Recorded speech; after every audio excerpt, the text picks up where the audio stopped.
Puji Tuhan, kita akan baca firman Tuhan di dalam Mazmur pasal yang ke-19, ayatnya yang ke-9. Mazmur 19 ayat yang ke-9. Dan untuk menghormati pembacaan firman Tuhan, saya jemput Bapak Ibu Saudara sekalian untuk bangkit berdiri. Dalam Alkitab terjemahan lama berkata sebagai berikut, sekali lagi, Mazmur 19 ayatnya yang ke-9. Maka segala firman Tuhan itu betul dan menyukakan hati, bahwa hukum Tuhan itu suci dan ia itu menerangkan mata. Terima kasih. Puji Tuhan, silakan. Firman Tuhan yang kita baca dan kita dengar pada pagi hari ini merupakan tulisan dari Raja Daud.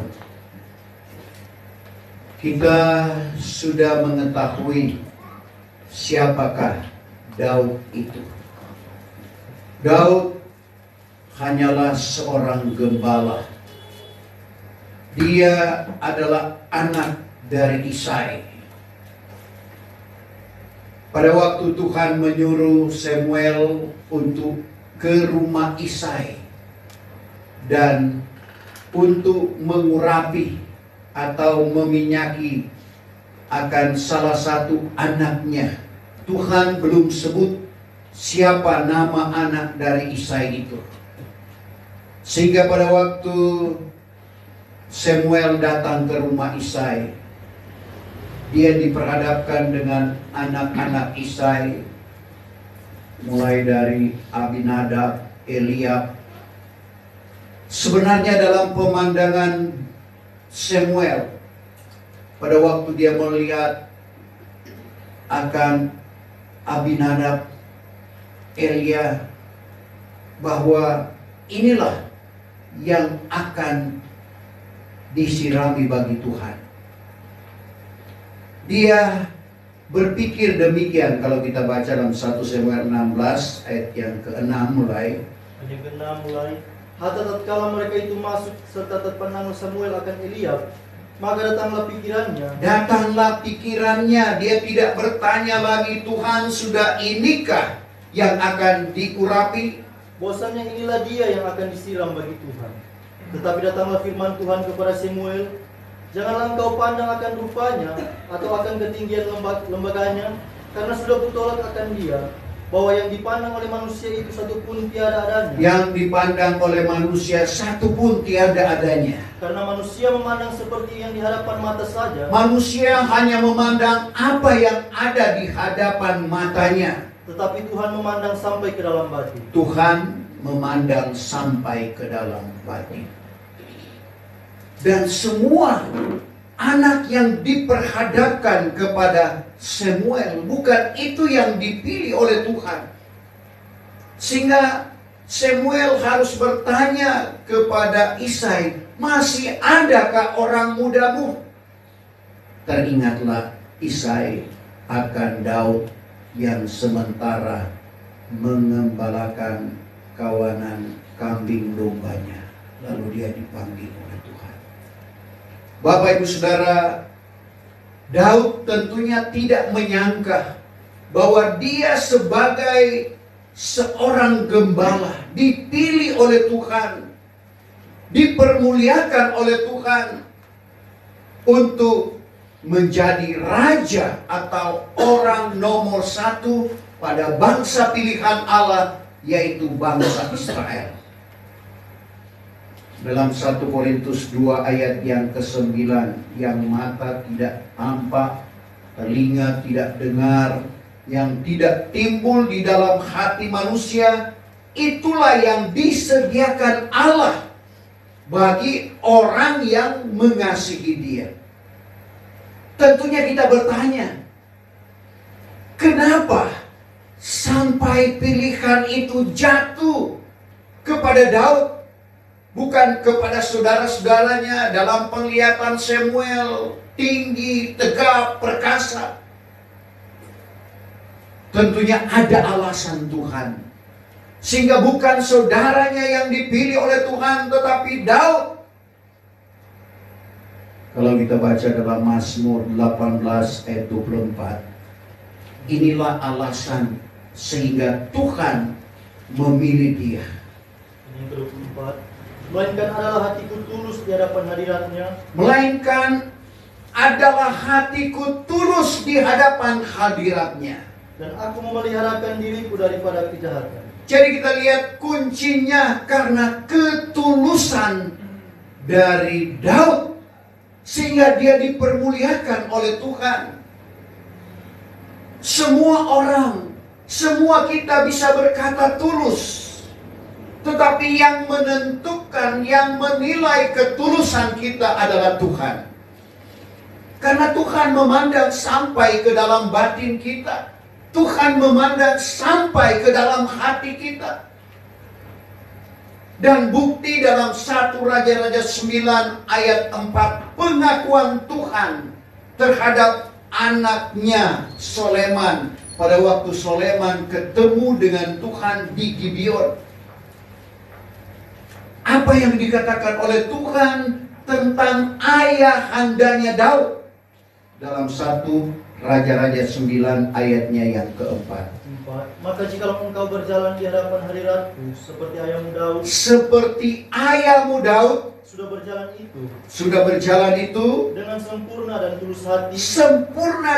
tulus hati, hendak berbuat segala sesuatu yang telah kupesan kepadamu, dan engkau memeliharakan segala syariat dan syaratku. Jadi kita lihat di dalam mengerjakan sesuatu kita perlu dengan ketulusan hati.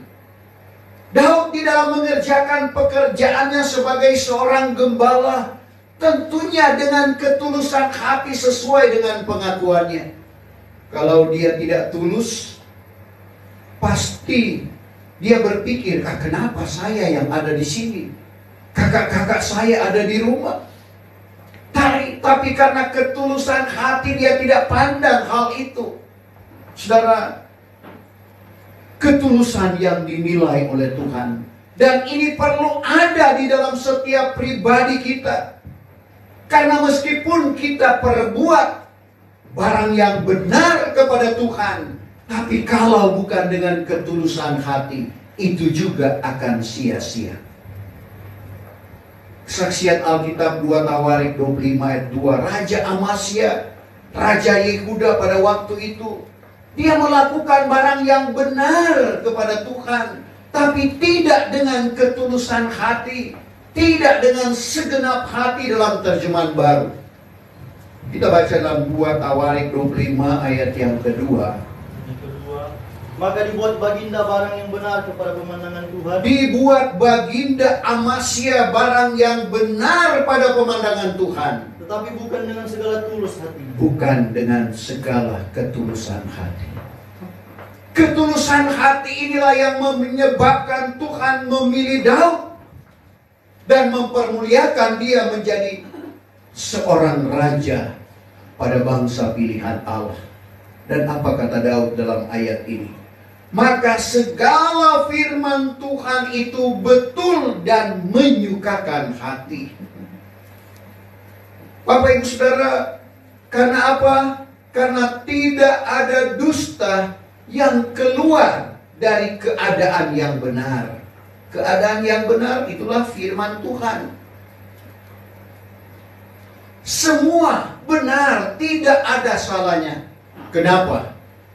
Karena firman Tuhan. Pertama, dalam Ibrani 4 ayat 12, lebih tajam dari pedang bermata dua.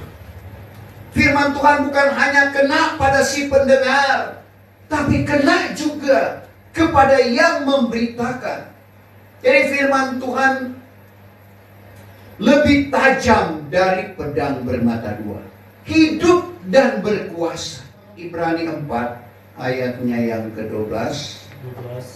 Karena firman Allah itu hidup dan berkuasa. Firman Allah itu hidup dan berkuasa. Dan lebih tajam daripada pedang bermata dua. Lebih tajam dari pedang bermata dua. Dan makan dalam. Sehingga menceraikan nyawa dan roh. Menceraikan nyawa dan roh. Serta sendi dan sumsum. Serta sendi dan sumsum. Dan tahu menyelidik segala ingatan dan niat hati. Tahu menyelidik segala ingatan atau pikiran kita. Dan niat hati kita. Firman Allah yang hidup ini tahu. Kenapa? Karena firman Tuhan, Yohanes 1 ayat 1, pada mulanya adalah firman. Firman itu adalah bersama-sama dengan Allah. Dan firman itu juga adalah Allah sendiri. Jadi firman Allah yang hidup dan berkuasa, yang tahu menyelidik segala ingatan dan niat hati, itulah adalah Allah sendiri. Saya tidak tahu apa yang ada di dalam ingatan atau pikiran Bapak Ibu Saudara. Apalagi yang ada di dalam hati Bapak Ibu Saudara. Tapi firman Allah yang hidup ini tahu. Sebab itu kita berdoa. Supaya firman Tuhan selalu menjadi jawaban di dalam kehidupan kita. Yang kedua, firman Tuhan merupakan pelita. Pelita maksudnya untuk menerangi. Seperti lampu listrik ini, dia menerangi ruangan yang ada. Kalau tidak ada akan gelap. Jadi kita lihat firman Tuhan itu sebagai pelita. Seperti ungkapan pemazmur dalam Mazmur 119 ayat yang ke-105. Bahwa firman-Mu itu seolah-olah pelita bagi kakiku. Firman Tuhan itu seolah-olah pelita bagi kakiku. Dan seperti suluh pada jalanku. Seperti suluh pada jalanku.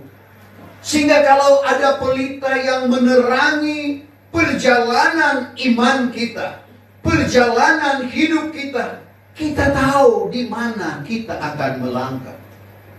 Firman Tuhan yang membuat terang, yang membuat transparan. Sehingga adanya firman, kita tidak saling tabrakan antara satu dengan yang lain. Kita memahami posisi kita baik di dalam berkeluarga rumah tangga. Posisi sebagai suami, posisi sebagai istri, sebagai anak-anak sudah ada di dalam firman Tuhan. Aturan-aturan itu diungkapkan oleh Paulus.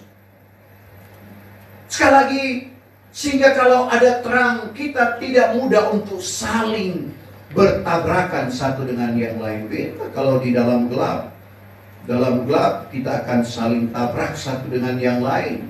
Sebagaimana yang dikatakan dalam Yohanes 3 ayat 19. Orang yang jahat tidak suka akan terang. Yahya 3 ayat 19. Maka inilah hukumannya. Bahwa terang sudah datang ke dalam dunia. Terang sudah datang ke dalam dunia. Tetapi gelap itu lebih disukai manusia. Gelap itu lebih disukai oleh manusia. Daripada terang itu. Daripada terang itu kenapa? Sebab segala perbuatan mereka itu jahat. Sebab perbuatan mereka itu jahat. Jadi orang yang hidup di dalam kegelapan disebut sebagai orang jahat. Tidak mau menerima akan terang. Tidak mau menerima akan firman Tuhan. Kadangkala kita ditemplak oleh firman Tuhan. Sehingga kita lihat selanjutnya, firman Tuhan itu kadangkala seperti api. Seperti godam atau palu. Godam itu biasa ada di India. Saudara pernah nonton film India yang orang-orang bawa godam itu, tapi ujungnya bulat, berbeda dengan palu. Palu ya biasa segi empat dan sebagainya. Tapi tujuannya adalah untuk menghancurkan. Sekeras apapun hati kita, kalau firman Tuhan itu seperti godam, dia pasti akan hancur luluh adanya. Coba kita baca dulu dalam Yeremia 23 ayat 29. Bukankah firman-Ku juga seperti api? Bukankah firman Tuhan itu seperti api? Demikianlah firman Tuhan, dan seperti godam yang menghancur luluhkan batu besi. seperti godam. Jadi firman Tuhan seperti api. Karena Bapak Ibu Saudara, ada juga orang yang hatinya bagaikan karet. Percuma mau pakai godam, percuma mau pakai palu.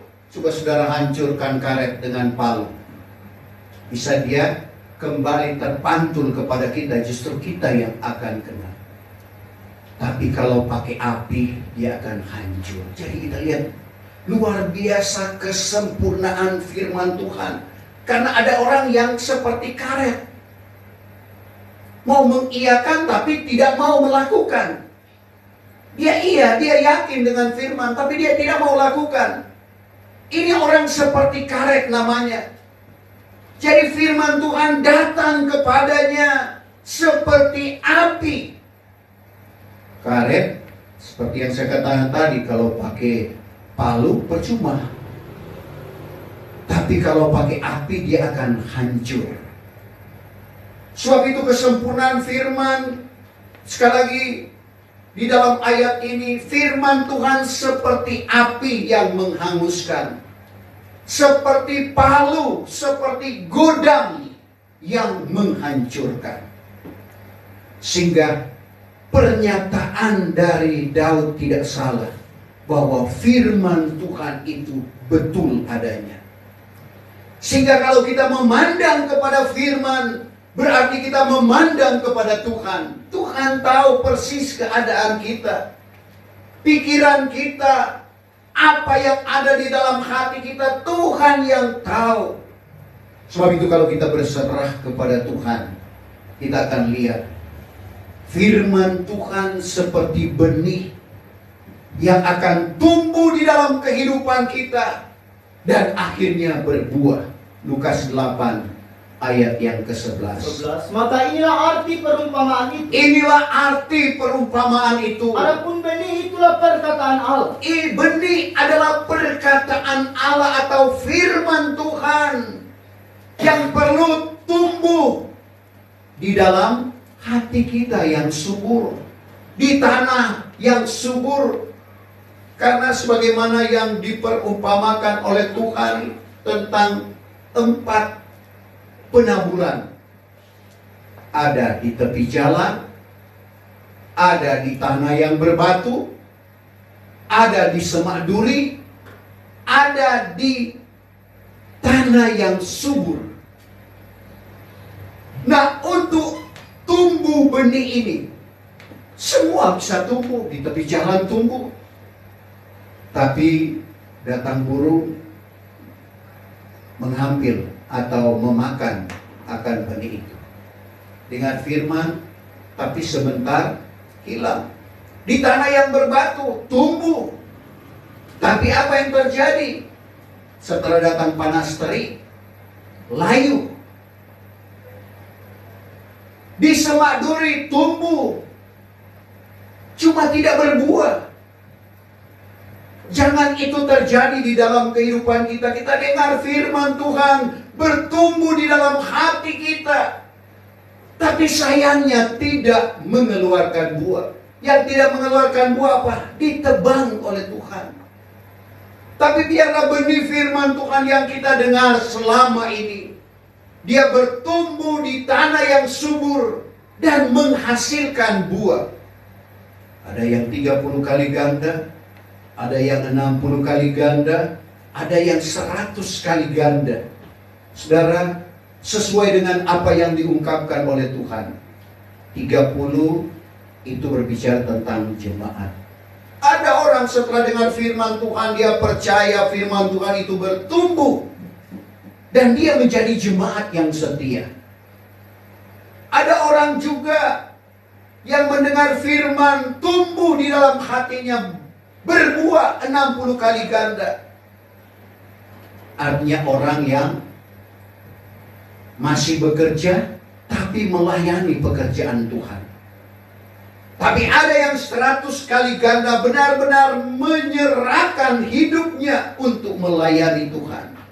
Dan inilah yang Tuhan inginkan, benih itu harus tumbuh di dalam kehidupan kita dan berbuah. Percuma juga kalau tumbuh seperti pada poin yang ketiga tadi, tumbuh tapi disemak duri, tidak mengeluarkan buah. Kenapa? Terpengaruh dengan kemanisan dunia. Karena ada orang hidup rohani tetapi bertabiat duniawi, sehingga yang Tuhan inginkan di dalam kehidupannya tidak berbuah, sedangkan yang Tuhan inginkan kita untuk berbuah. Kita sudah tahu 3 macam buah dalam Matius 3 ayat 8. Keluarkanlah olehmu buah yang berpadan dengan tobat. Artinya kehidupan kita benar-benar menunjukkan bahwa kita sudah tobat, sehingga menjadi terang dunia. Dan kalau terang itu bercahaya, apa akibatnya Bapak Ibu Saudara? Kalau terang yang ada di dalam kehidupan kita bercahaya, Matius 5 ayat 16, orang akan mempermuliakan Bapa di sorga. 5 ayat yang ke-16. Demikianlah juga hendaklah terangmu bercahaya-cahaya di hadapan segala orang. Demikianlah hendaklah terangmu bercahaya di hadapan sekalian orang, supaya dilihatnya kebajikanmu. Dilihatnya sesuatu yang mendatangkan kebaikan di dalam kehidupanmu. Lalu dipermuliakannya Bapamu yang di surga. Dipermuliakannya Bapa di sorga. Orang melihat terang yang ada pada kita karena bercahaya. Mereka mempermuliakan Bapa di sorga. Selanjutnya Bapak Ibu Saudara, firman Tuhan itu juga sebagai pedang roh. Kalau kita baca dalam Efesus pasal yang ke-6 ayat 17. Dan sambutlah ketopong keselamatan dan pedang roh, yaitu firman Allah. Pedang roh yaitu firman Tuhan. Jadi kita lihat fungsi daripada pedang, yaitu kita perhatikan parang untuk memotong. Firman Tuhan sebagai pedang roh di dalam kehidupan kita, supaya kehidupan kita diproses sedemikian rupa. Karena dengan Roh Kudus yang lebih mengetahui akan kehidupan kita, karena kita hidup di zaman Roh Kudus ini, betapa pentingnya di dalam kehidupan kita. Sehingga banyak orang lewat karunia Roh Kudus, mereka bertobat karena ungkapan Tuhan. Saya selalu berdoa supaya kabar pengantin kembali ke kabar pengantin mula-mula, semua melalui petunjuk Tuhan. Banyak kesaksian, ada anak-anak SMA yang datang ingin melihat persekutuan yang dilakukan oleh almarhum. Mereka mengintip, lalu Tuhan ungkapkan, sebutkan nama mereka satu persatu, mereka kaget. Orang yang rebah tidak melihat mereka, tapi Tuhan tahu, pakai baju ini namanya ini, luar biasa. Saya masih sempat alami bersama-sama dengan almarhum waktu dia ungkapkan kesalahan teman saya, dia masih coba-coba untuk mengelak. Tapi dengan karunia Roh Kudus, Bapak Ibu Saudara, maka Tuhan ungkapkan yang sebenarnya. Akhirnya dia mengaku.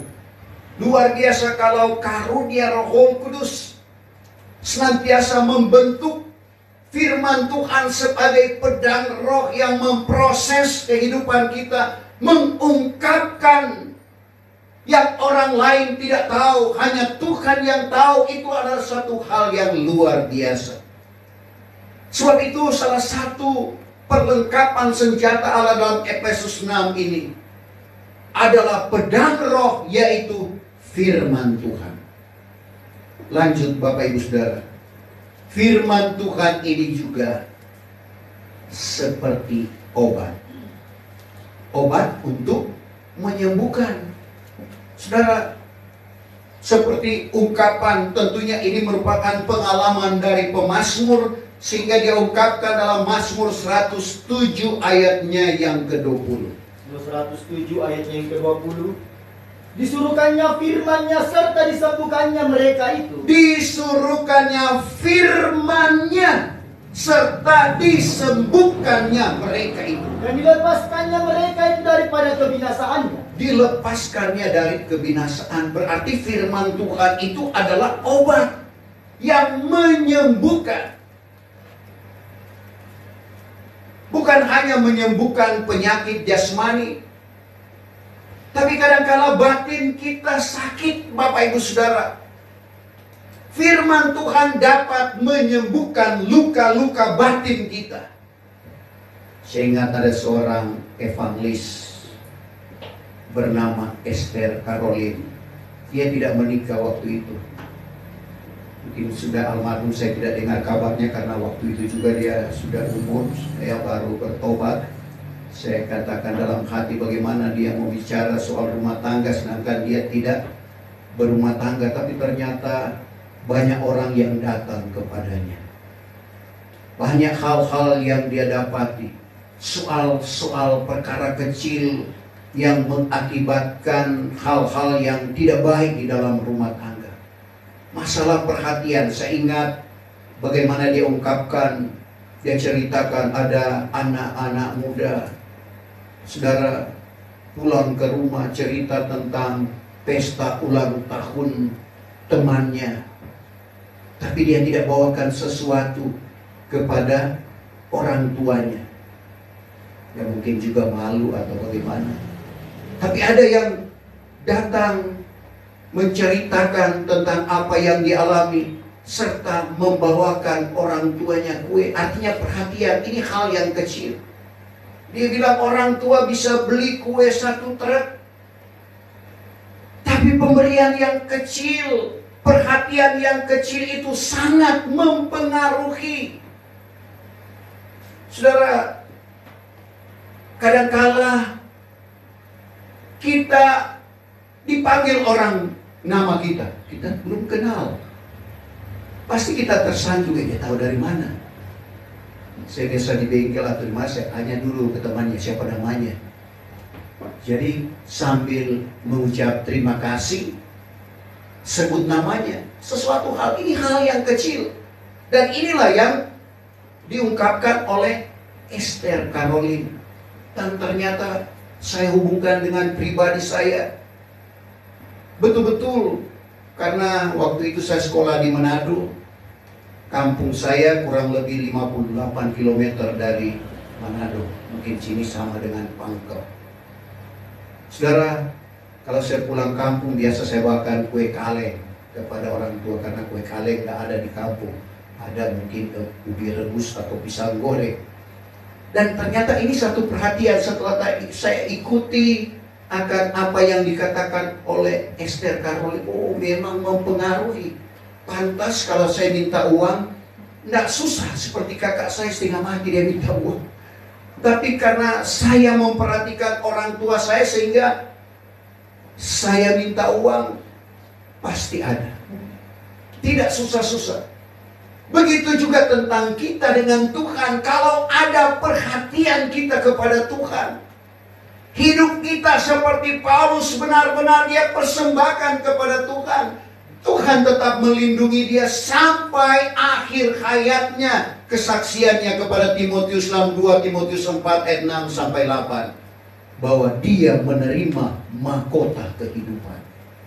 2 Timotius 4 ayatnya yang ke-6 mulai. Karena aku telah sedia dipersembahkan. Aku sedia dipersembahkan. Dan masa ajalku sudah sampai. Masa ajalku sudah sampai. Aku telah berusaha dengan bersungguh-sungguh dalam peperangan iman.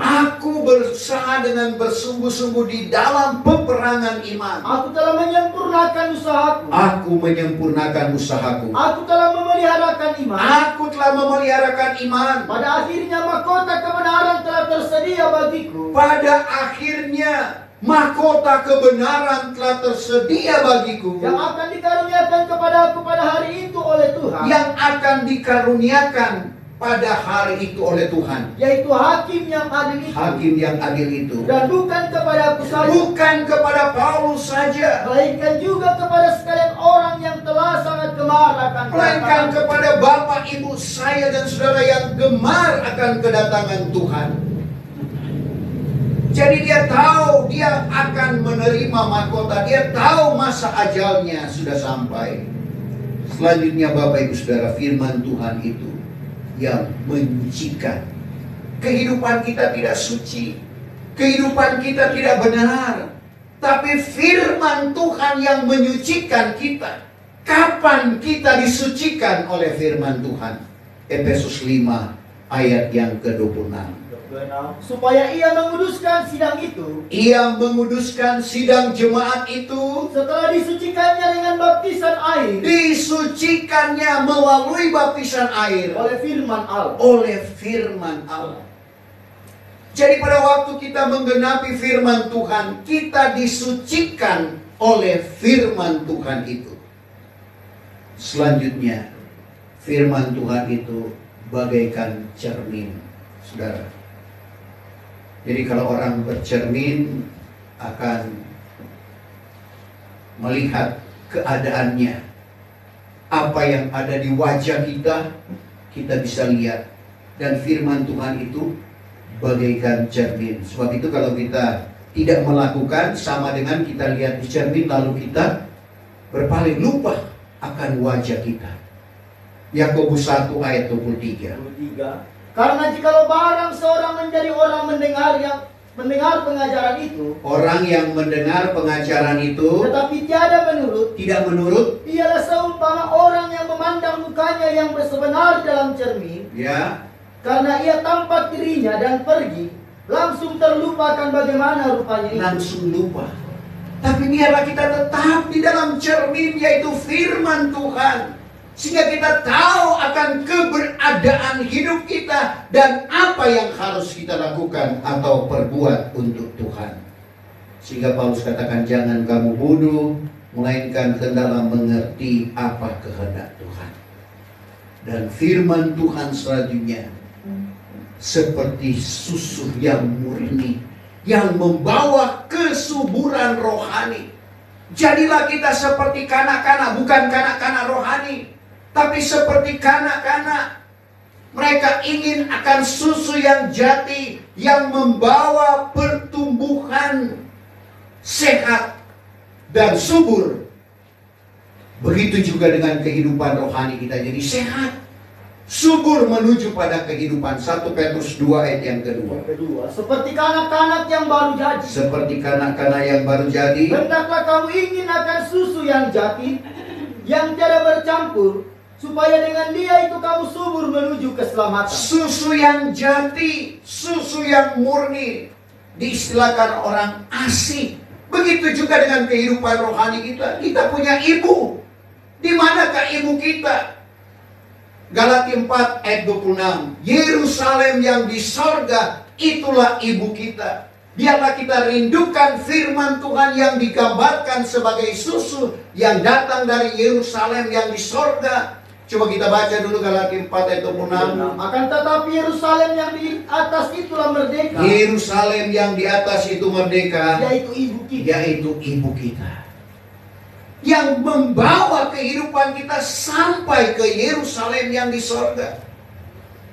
Seperti jemaat yang ada di Ibrani pasal 12 ayat 22. Kamu sudah datang ke negeri Allah yang hidup, yaitu Yerusalem yang di sorga, tempat perhimpunan berlaksa-laksa malaikat.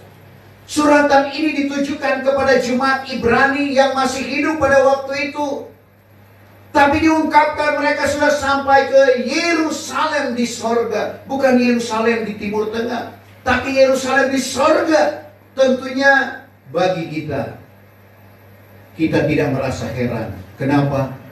Karena tentunya dengan karunia-karunia Roh Kudus, tidak menutup kemungkinan juga bagi Bapak Ibu untuk dibawa oleh Tuhan kalau kita punya karunia penglihatan sampai ke Yerusalem yang di sorga. Selanjutnya firman Tuhan itu bagaikan air sejuk. Saudara, pada waktu seri meeting angkatan keberapa saya lupa, Joko Suroso waktu itu saya tahu dengan ada yang dari Malaysia. Kami jalan kaki dari Pangala ke Palili, Palili ke Purah. Kalau orang Toraja yang pernah ke sana tahu, dulu belum ada kendaraan seperti sekarang. Ada satu-satu tapi hanya waktu musim kemarau. Sedang waktu itu musim hujan, jadi mobil tidak bisa masuk. Saudara, perjalanan kami jalan kaki sama dengan perjalanan dari Makassar ke Toraja naik mobil. Jadi kurang lebih 8 jam. Setengah 7 pagi kami keluar dari Paliping, tiba di Kurah itu jam 3 sore. Di perjalanan merasa haus. Lalu kami disodorkan dengan air sejuk, bukan air es, Bapak Ibu Saudara. Memang air di Toraja dingin. Air sejuk, air dingin. Oh, luar biasa. Ditambah dengan biskuit meri. Wah, luar biasa. Tadinya lapar. Setelah minum air sejuk ini, oh ini saya katakan, oh inilah yang dikatakan dalam Amsal 25 ayat 25. 25, bahwa kabar yang baik kabar baik yang datang dari negeri yang jauh itu. Kabar baik yang tidak lain adalah firman Tuhan yang datang dari negeri yang jauh, yaitu Yerusalem di sorga. Laksana air sejuk kepada orang yang lelah. Laksana air sejuk yang menyegarkan bagi orang yang lelah. 1 minggu ini kita kerja lelah. Mungkin kita juga lelah dengan persoalan-persoalan yang diperhadapkan kepada kita. Tapi mari kita datang kepada air sejuk itu, yaitu firman Tuhan. Sebab itu kita kembali kepada apa yang telah diungkapkan oleh Daud dalam ayat firman Tuhan yang kita baca. Maka segala firman Tuhan itu betul dan menyukakan hati. Karena apa?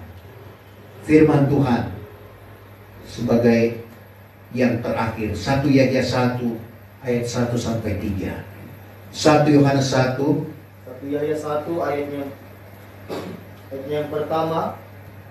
Maka barang yang sudah ada daripada mulanya, barang yang telah kami dengar, barang yang telah kami tampak dengan mata kami, barang yang telah kami pandang dan yang dijamah dengan oleh tangan kami, yaitu dari hal firman-Nya. Dari hal firman-Nya. Adapun hayat itu sudah dinyatakan kepada kami, kami telah tampak Dia, lalu menyaksikan dan memberitakan kepada hayat yang kekal, yang sudah ada beserta dengan Bapa, lalu dinyatakan kepada kita. Maka barang yang telah kami tampak dan dengar, kami beritakan pula kepada kamu, supaya kamu pun beroleh persekutuan serta kami. Sesungguhnya persekutuan kami itu beserta dengan Bapa dan dengan Yesus Kristus anaknya itu. Jadi kita perhatikan bagaimana firman Tuhan itu, yang digambarkan seperti sungai yang mengalir di dalam kehidupan kita. Sehingga seperti apa yang dikatakan oleh Paulus tentang orang yang berharap kepada Tuhan, sama dengan sebuah pohon yang tertanam di tepi sungai. Saudara, dia tidak hiraukan, panas, tidak diindahkan, tetap hijau daunnya dan mengeluarkan buah. Demikian juga dengan kita. Kalau kita selalu ada dekat dengan air sungai, yaitu firman Tuhan, maka kita akan lihat pertolongan demi pertolongan Tuhan nyatakan di dalam kehidupan kita. Sehingga sekali lagi, apa yang diungkapkan oleh Daud dalam pembacaan pokok kita saat ini, maka segala firman Tuhan itu betul dan menyukakan hati.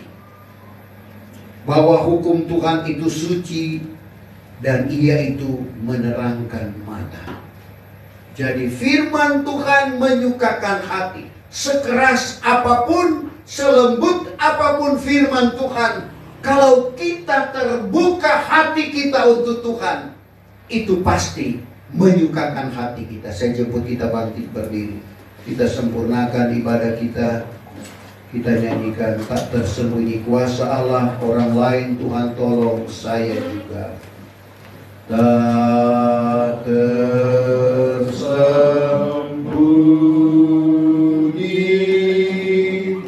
kuasa